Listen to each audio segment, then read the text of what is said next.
Oh, goody. All right, what's going on, everybody? Zombies here again, and we're back with another Marvel Snap video. So we got a patch today, and patch means Datamine. So I'm gonna be going over all that stuff in this video: bundles, new cards, new season pass, all that good stuff. We're gonna be blitzing on through it, starting off with the season pass image for January. Scar going to be the January season pass card, and there's also going to be some variants for Silver Surfer and Hulk alongside it. These look pretty cool. Looking forward to this one. Well, what does he do? So what does Scar do? Well, we can see what he does here. He has a 611 that reads, costs 2 less for each of your cards that has 10 or more power. So obviously some natural synergy here with things like She-Hulk and Hulk. Very fitting. Neat card, and also Mobius is dead now, so this card maybe actually has a chance to see play. However, you know, a lot can happen between now and January, so that will remain to be seen, but overall, cool looking card. There are a few other cards here that are probably going to be coming out in the January month. These include Kyera, Hercules, Grandmaster, Meek, Beta Ray Bill. Not going to dive super deep on these, but Kyera looks pretty cool, like a more flexible armor. Seems rather strong for protecting your 1 and 6 cost cards from things like Shang-Chi and Killmonger. Hercules is kind of a neat idea to mess with moving stuff around. Grandmaster has some potential, as on-reveal effects are typically very powerful when you can double up on them. Meek is interesting for discard, as it scales quite a bit going on later into the game. This card is traditionally liked 1-drops that do this, like Nebula, so this card could find a home there. And Beta Ray Bill, I don't know the lore here, but it seems pretty funny. He's like Thor at home.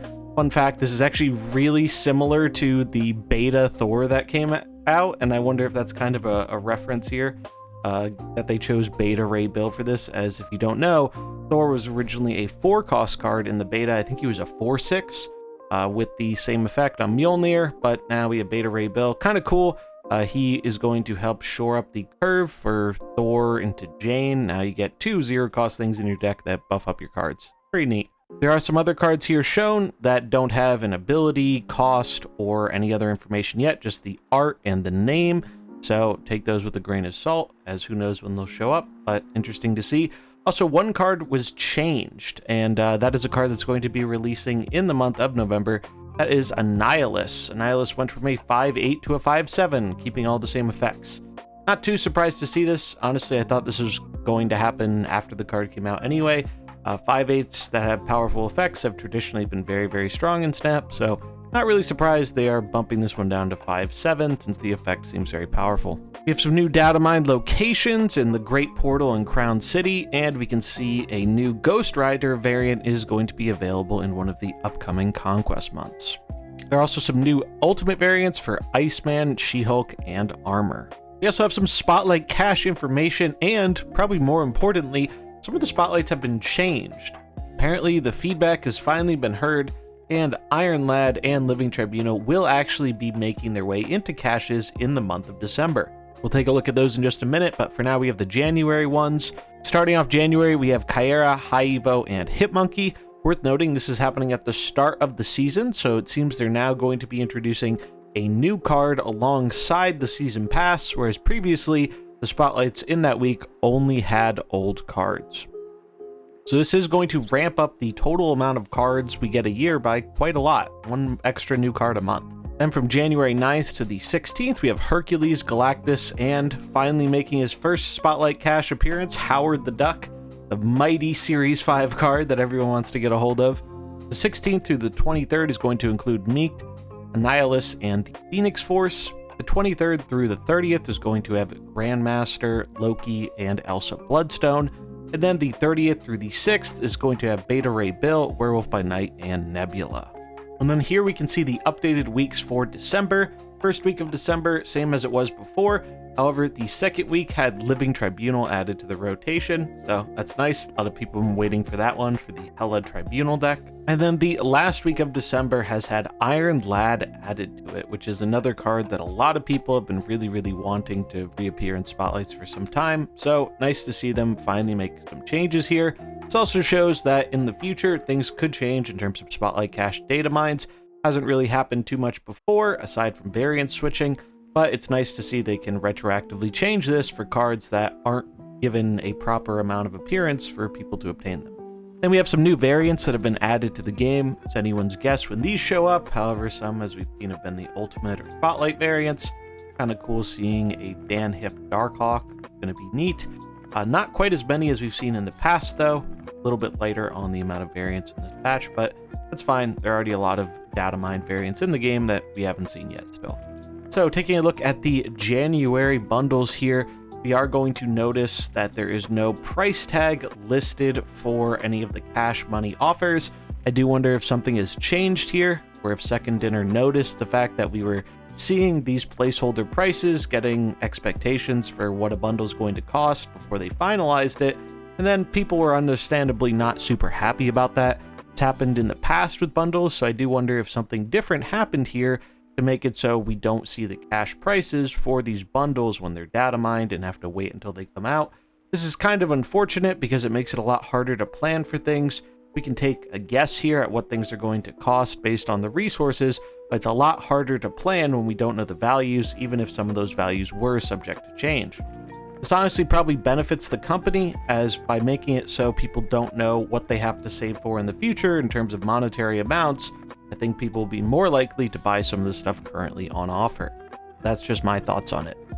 Anyway, bundles here. Bubblegum Pop is our Dazzler bundle with 400 credits, 1,000 gold, and some boosters and an avatar. Imagine this will be a cheaper one, but still probably at least in the $10 to $15 range at the minimum because 1,000 gold is included. And the Wakanda Wonderkind bundle includes Shuri, 8k collector's tokens, 1k credits, 2k gold, some boosters, and an avatar. I imagine this one's going to be very expensive given the amount they have charged in the past for large sums of collector's tokens. Then our first gold bundle is Kim Jacinto Sauron, including 2,800 credits, some boosters, and an avatar, and that's going to be available for 2,000 gold. Kings in the Castle includes Odin and Doom, the Kai variants, the Gold Conquest ticket, 4k gold, Odin and Doom boosters, and the avatars. This is kind of neat because both these cards actually just got voice lines in the patch that dropped today, so cool to see them featured together. Then we have an Artist Showcase bundle for Ink Pulp. This one includes variants for Invisible Woman and Mojo, 3,000 collector's tokens, as well as all the other stuff you're used to seeing in these bundles, and it's going to be available for 4,200 gold. Then we have Kneel Before Your Queen. This includes a Hela variant, 8k credits, boosters, and an avatar. I imagine this one's going to be fairly expensive given how valuable credits are for getting Spotlight caches. Then there's the Boon of the Savage Lands bundle featuring a Pantheon variant for Khazar, Gold Conquest ticket, 6,000 collector's tokens, 2,000 credits, and the Keeping It Ongoing title. This one's going to be 7,500 gold, so one of those more expensive bundles. Then we have Demon Legionnaire featuring a demonized Nightcrawler variant, 2k gold, and the respective boosters and avatar. No price on this one, but I imagine it will be at least $20, if not more, because gold often demands a pretty heavy price tag. And then there's the One-Man Battering Ram, which features the fantasy variant of the Juggernaut. This one's pretty cool. 6,000 collector's tokens, 1,500 credits, and the boosters and avatar. Imagine, like the other high collector token ones, this one is going to be a more expensive cash bundle. Token Tuesdays make their return. Nothing changes here, not much to say about it. We do have some more of these mystery bundles where you get a mystery variant or a premium variant, as well as some currency like tokens, credits, or gold. These vary a lot depending on how much they charge for them. I'm a fan of the cheaper ones in the $5 or $10 range, usually not super interested in anything above that. So it'll be interesting to see what these ones end up retailing for, especially this one down here with 4k gold and 2 premium mystery variants. I imagine that one's going to be rather expensive. It also seems they're introducing some bundles for conquest tickets, along with other resources like credits, gold, and tokens. Curious to see what these end up costing. However, we can see one of them here is for 900 gold. Not really that great value, and I think a lot of people already have enough conquest tickets, so I really wonder who this is for. And then the last and probably the most controversial one of the bunch is going to be the Pro Bundle Mark III. So the third iteration of the Pro Bundle, coming with 6k collector's tokens, 9k credits, boosters, and the Saving My Cubes for Retirement title. Imagine, like the other Pro bundles, this one's going to be available for $100. Also, one bonus thing I did want to mention. This wasn't in the data mines, but this is something that was announced in the patch today. Apparently, the first time you are buying an allotment of gold in-game, your gold will be doubled. So that is the thing now. If you're someone who was planning on buying gold, you are going to get some solid 2x value, and I believe it's unique to each amount purchased. I'm not 100% sure. I haven't done it myself. I've just seen people talking about it and it mentioned in the patch notes. But if you do, for example, buy the largest amount of gold, which is 8k gold, you'll actually be getting 16 gold the first time you purchase that. I think it is true for all gold amounts, so the small ones and the large ones, but love for someone to confirm in the comments below if you've had an experience with it. I do want to give a bit of a warning here, though, that they currently do have the online rewards going on, where if you spend money in the game, you get bonus rewards. That's still going for another week until the season ends. So if you're looking for getting one of those rewards that you wanted, it might not be a bad idea to buy that doubled up gold now if you're planning on it anyway, as you get some bonus stuff. And if you're someone who already got what they want or isn't interested in those rewards, it sounds like they're going to be doing that type of thing again, giving a bonus for spending money on the game. This is pretty typical in mobile games. And they mentioned, I think pretty specifically, that this wasn't going to be the only time they do it. I don't know if it's going to happen in November or not, but definitely keep an eye out if you're not interested in the rewards for this month, as it is possible they do another one in November that might be a bit more appealing, or maybe around the holidays. But yeah, that's going to wrap it up for this video. So we have all the Datamine stuff here. I will leave a link in the video description if you want to check it out yourself. I'm hoping that as time goes on, maybe we'll get the prices updated. Maybe they're just a little bit harder to find, but it really wouldn't surprise me if the company went out of their way to kind of remove that, as it was causing kind of unnecessary backlash to their temporary data mined pricing being different than what we would actually get in the game. But yeah, let me know what you think in the comments below. Links in the description if you want to check it out for yourself. If you enjoyed it, remember to like and subscribe, and I'll catch you in the next one.